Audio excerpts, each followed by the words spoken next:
Waziri wa ulinzi wa Israel Katz amesema wanapania kulikalia eneo la Gaza milele iwapo kundi la Hamas litakataa kuachia huru mateka wote wanaowashikilia.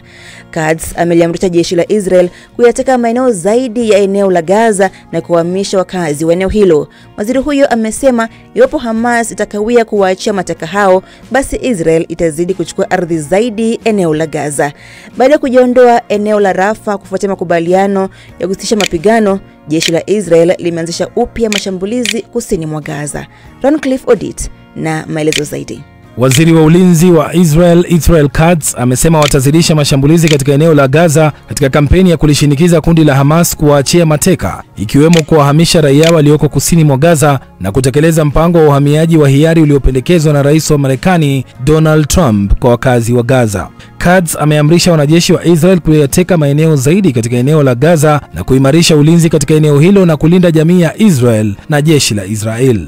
Jeshi la Israel tayari limeanza kuivamia eneo la Rafah kusini mwa Gaza, huku wanajeshi wake wakiwa wamekita kambi kusini na kati mwa Gaza. Sam Rose ni mfanyikazi wa shirika la wakimbizi la Kipalestina la UNRWA na ametoa tathmini hii ya jinsi hali ilivyo.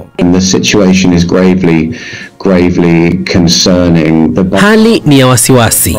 Mashambulizi eneo la Gaza yameongezeka katika siku 4 zilizopita. Maafa mengi yamefanyika usiku. Wizara ya Afya imeripoti zaidi ya watu 600 wameuawa, miongoni mwao ni watoto na wanawake. Mambo ya kusikitisha yanaendelea huko Gaza.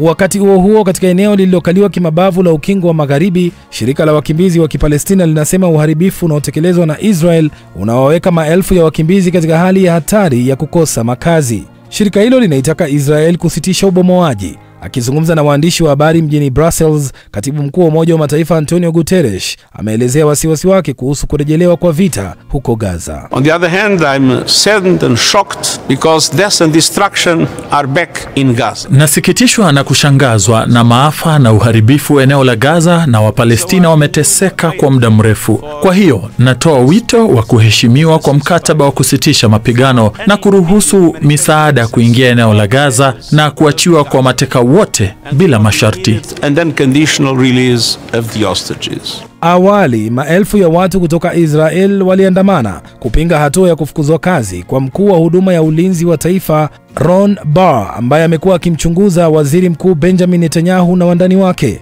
Ron Bar amefukuzwa kazi wiki moja tu baada ya Netanyahu kusema amepoteza imani naye. Ataondoka rasmi baada ya mrithi wake kuteuliwa au kufikia Aprili 10 mwaka huu.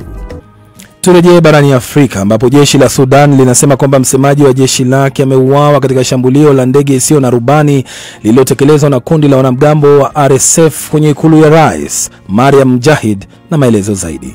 Jeshi limeiambia BBC Luteni Kanali Hassan Ibrahim ameuawa pamoja na Kapteni Emad Aldain Hassan, mfanyikazi mwenzake mwenye cheo cha chini. Kapteni Hassan alikuwa mmoja wa washawishi maarufu wa mitandao ya kijamii wa jeshi. Wafanyakazi watatu wa kituo cha televisheni cha Sudan pia waliuawa walipokuwa kiripoti kuhusu harakati za wanajeshi hao kuelekea ikulu. Walikuwa mhariri wa vipindi, mpiga picha na dereva. Mashambulizi hayo ya ndege zisizo na rubani yalilenga wanajeshi waliokuwa wakisherehekea ndani ya ikulu ya Republican saa chache baada ya wanajeshi kuliteka tena jengo hilo la mfano kutoka kwa RSF. Awali, jeshi la Sudan lilitangaza kuchukua udhibiti rais mjini Khartoum kwa kile walichokiita mojawapo ya mafanikio makubwa katika mzozo wa miaka 2 unaotishia kusambaratisha nchi hiyo.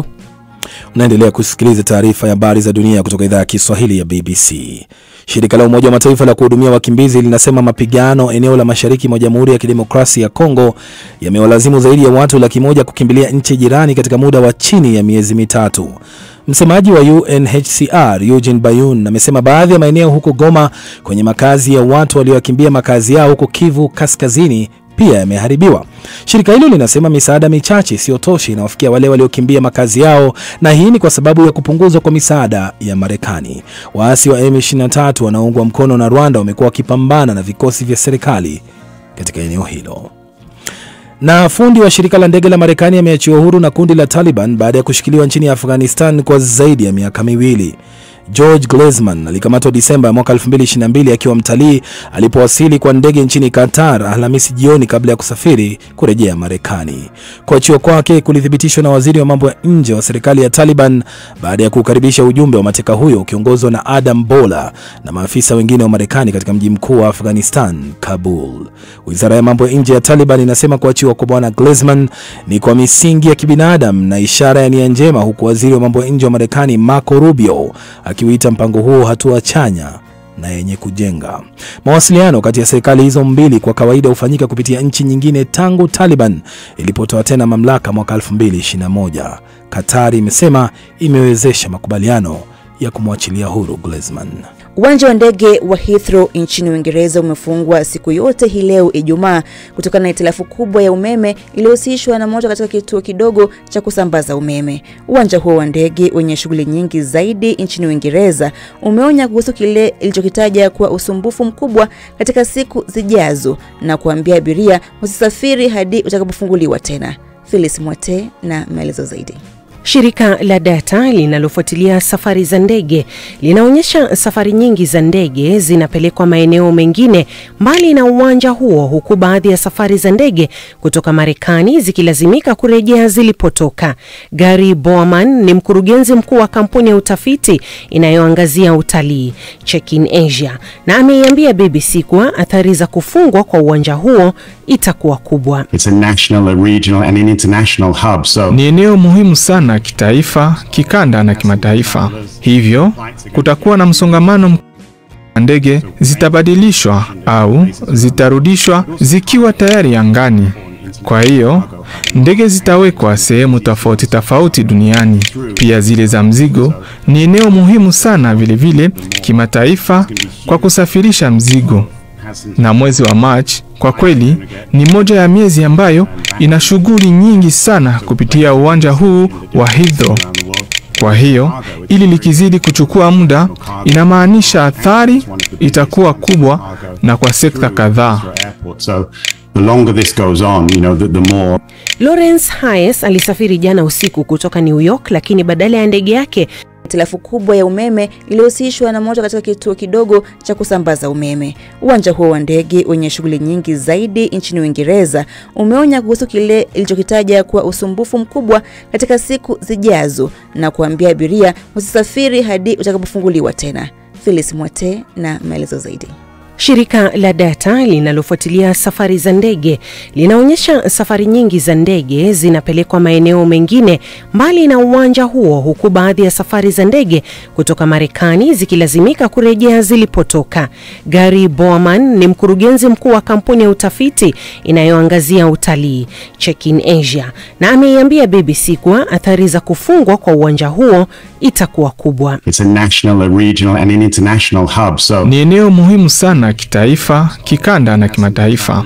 Hivyo kutakuwa na msongamano mkubwa wa abiria. Safari za ndege zitabadilishwa au zitarudishwa zikiwa tayari angani. Kwa hiyo ndege zitawekwa sehemu tofauti duniani. Pia zile za mzigo ni eneo muhimu sana vile kimataifa kwa kusafirisha mzigo.